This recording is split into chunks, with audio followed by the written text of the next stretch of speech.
શીતળા સાતમના ઠંડા એકડામાં બાજરી મેથીના વડા એક વખત મારી રીતે બનાવી જુઓ.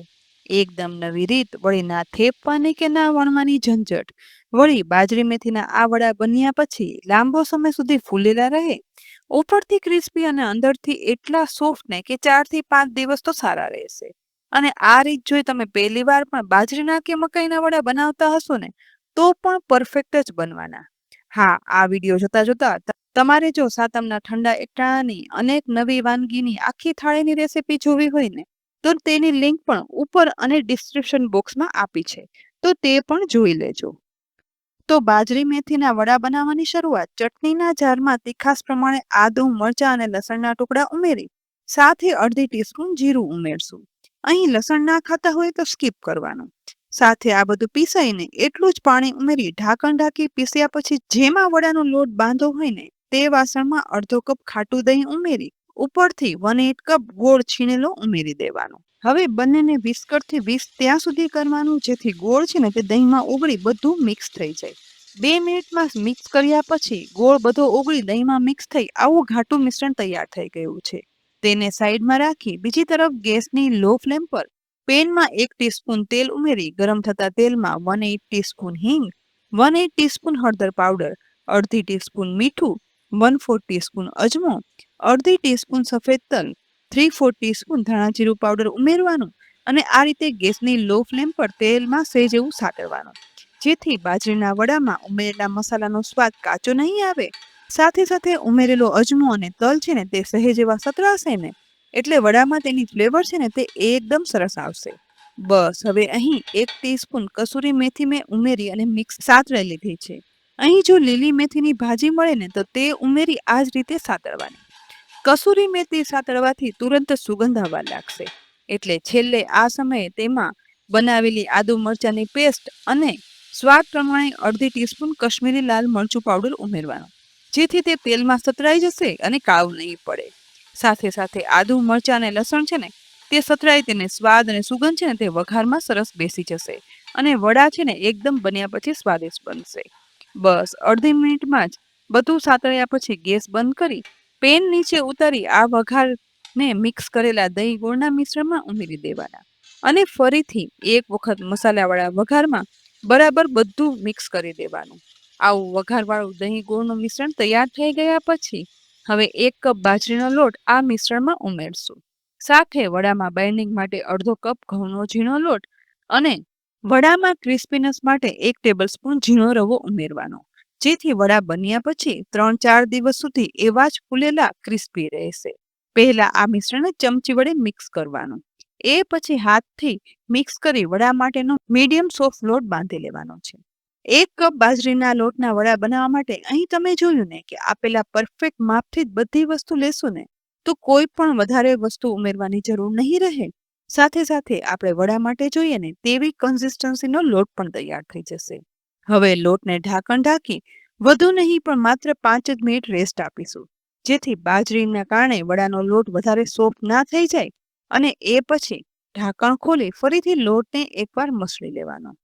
નાના નાના જેવડા વડા બનાવવા હોય ને તે પ્રમાણે આ રીતે લુવા બનાવતા જઈ એક ડીશમાં ગોઠવતા જવાના.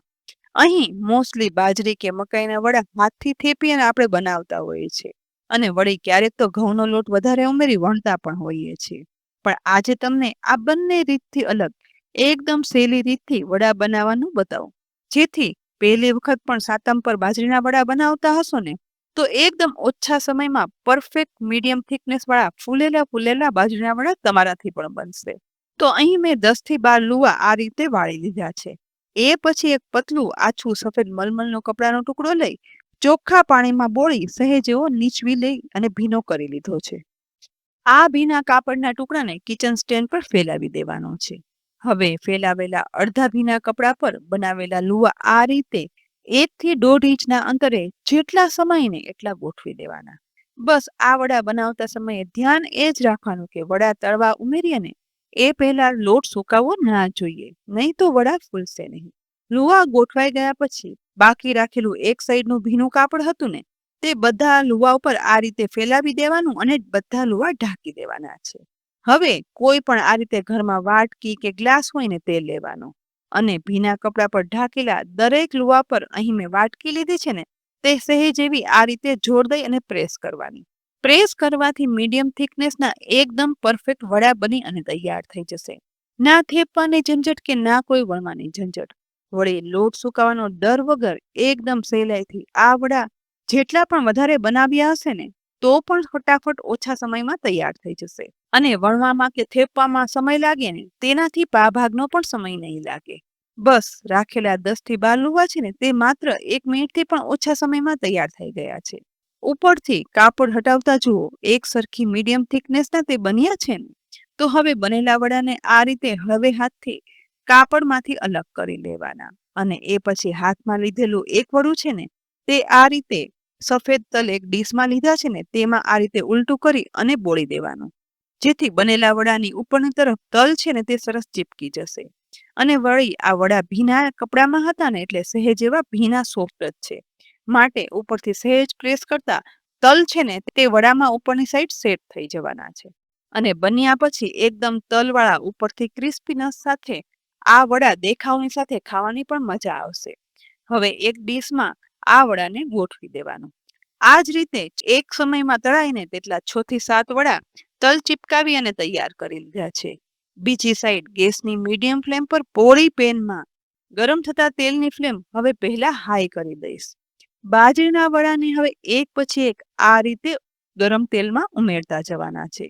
શરૂઆતમાં ગેસની ફ્લેમ હાઈ જ રાખવાની, જેથી ઉમેરેલા વડા છે ને તે તેલમાં તળાઈ તુરંત જ ઉપર આવવા લાગશે અને સાથે સાથે ફૂલી અને ઉપર જુઓ તેલમાં તરવા પણ લાગશે. બસ આ સમયે ઉપરથી સહેજ સહેજ જારો પ્રેસ કરવાનો, જેથી ન ફૂલાયેલું વડું છે ને તે પણ ફૂલી જશે. આ રીતે બધા વડા ફૂલી જાય ને એ પછી ગેસની ફ્લેમ લો કરી દેવાની અને જારા વડે દરેક વડાની સાઈડ ચેન્જ કરી દેવાની છે. અહીં શરૂઆતમાં ગેસની ફ્લેમ હાઈ હોવાથી બધા વડા ફૂલીને દડા જેવા તો થઈ ગયા છે, પરંતુ આ વડાને અંદર સુધી ચડવા દેવાના છે. માટે ગેસની ફ્લેમ હવે લો રાખી 3 થી 4 મિનિટ સાઈડ ચેન્જ કરતા જઈ અને તળવાના છે, જેથી ઉપરથી ફૂલેલા ક્રિસ્પી બાજરીના વડા અંદર સુધી તળાઈ જશે. અને જો તે અંદરથી બરાબર તળાશે ને તો આ પોચા પણ રહેશે અને સાથે ઉપરથી ક્રિસ્પી અને ફૂલેલા 4 થી 5 દિવસ સુધી રહેવાના. અહીં લગભગ 4 થી 5 મિનિટમાં જ આ વડા છે ને તે સરસ તળાઈ પણ ગયા છે અને કલરમાં ડાર્ક ગોલ્ડન બ્રાઉન થઈ ગયા છે.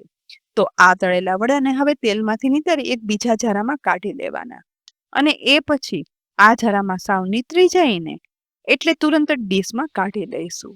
આવતા અવાજ પરથી ખ્યાલ આવે છે ને કે ઉપરથી આ બાજરીના વડા કેટલા ક્રિસ્પી બન્યા હશે.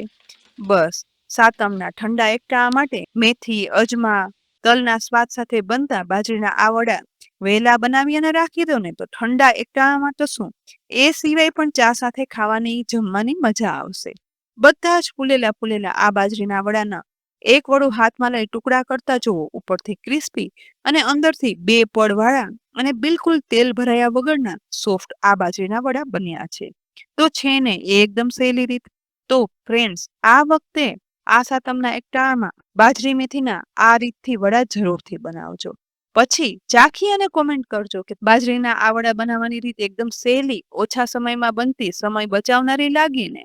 રેસીપી ઉપયોગી તો છે જ, માટે જ અમારી ચેનલને તમે સબસ્ક્રાઇબ પણ કરી લેજો અને આ વિડીયોને લાઇક કરી અને શેર પણ કરજો. સાથે જ અમારા ફેસબુક પેજને લાઇક કરી અને ફોલો કરી દેજો. આવતીકાલે જન્માષ્ટમી માટે ખૂબ જ યુનિક અને ઉપયોગી રેસીપી આવી રહી છે. તો ફ્રેન્ડ્સ આવતીકાલે ફરી મળશું એક નવા વિડીયો સાથે. ત્યાં સુધી આવજો.